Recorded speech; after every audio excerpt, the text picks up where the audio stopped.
there were friends of mine in the industry and we were talking about actually a particular piece of legislation. At the time it was called COICA.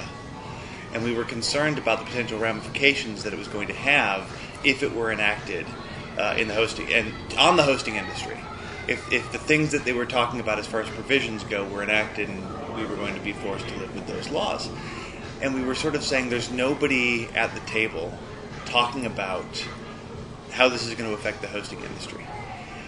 And so we started thinking about it, and we went through a whole bunch of different stages about what we were going to do about it. Maybe we're going to try and build an association. Maybe we're going to try and get a lot of people talking about it. Let's get on WHT and start talking about it. Let's start a letter writing campaign. We didn't really know what was going to be the best way to go about it.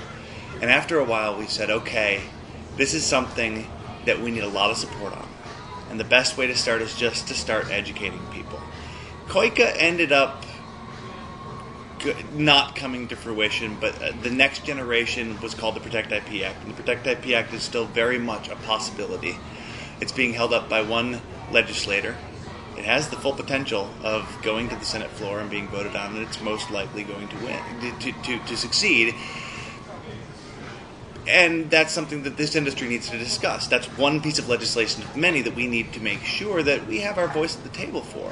And so we decided that what we were going to do is we were going to create a session at HostingCon where we could sit down and talk about this and about future pieces of legislation and about the fact that this industry isn't at the table.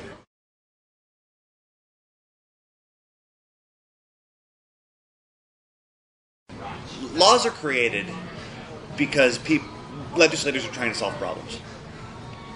And they're trying to solve problems that are brought to them by their constituents. Constituents like the MPAA, IAA, big business, and heck, law enforcement are coming to legislators saying we need you to fix these problems. Well, the easiest thing to do is to solve problems on the backs of the people that aren't in the room. Not because you're bad guys and you really want to screw them, but because you don't understand their businesses. You don't understand the implications it's going to have on their businesses, or really, in some cases, in our industry, how the internet even works, how our industry works at all. And so the Protect IP Act is an example of one bill that does it that is completely unrealistic to how we do our business. It could be catastrophic in a whole number of ways. But it goes to show that we need to find a way to have a seat at the table so that we can go in and say, okay guys, we understand that you have problems there. Let's sit down and try to figure out solutions that are going to work, taking everything into account.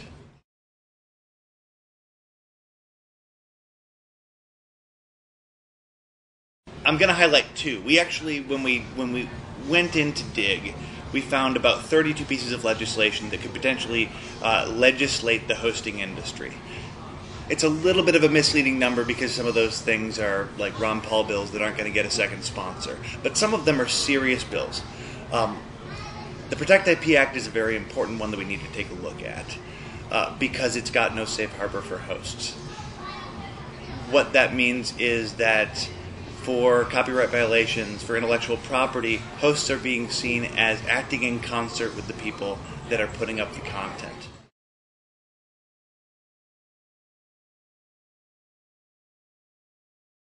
The other one that I wanted to talk about is called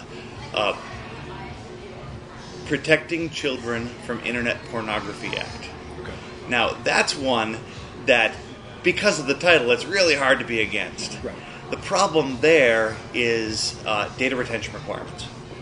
A friend of mine called it the EMC bailout bill because of what it was going to take to store all the data. And then it comes down to the question of who is going to be responsible for paying for that, who's going to be responsible for securing that, and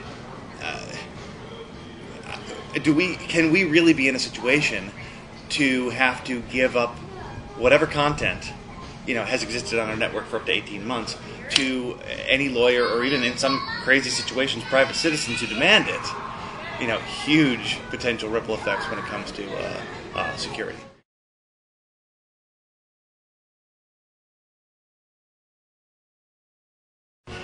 We had a standing room only room, and it was a great cross-section of some of the greatest hosts that we've got in this industry. It was really exciting. And they were energized to hear the information that we had to spread about what it is we see as potential threats in this industry. And we had a lot of questions, but we had a lot of people saying, how can we help? And what we started to say was, well, we're going to spend a little bit of time making sure that everybody is educated and on the same page. What I found very interesting is there was a great energy inside of the room, and then as soon as we left the room, I had a whole bunch of hosters come up to me and say, we love what you're doing, we love the excitement that you're bringing to this, and we love the fact that you're starting these conversations. But you're not moving fast enough. We've got to build something, and we've got to build it now. I said, here's the problem with what you just said. You said you're not moving fast enough. You change that to we, and you join in, and you say, I want to be one of the few that's going to try and get together and build something great.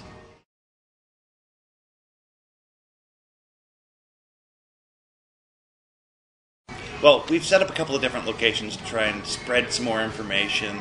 There's a Twitter account, it's Save Hosting, all one word. There's a Facebook page. It's facebook.com/savehosting. And by the end of this week, there's going to be a sub-forum within Web Hosting Talk.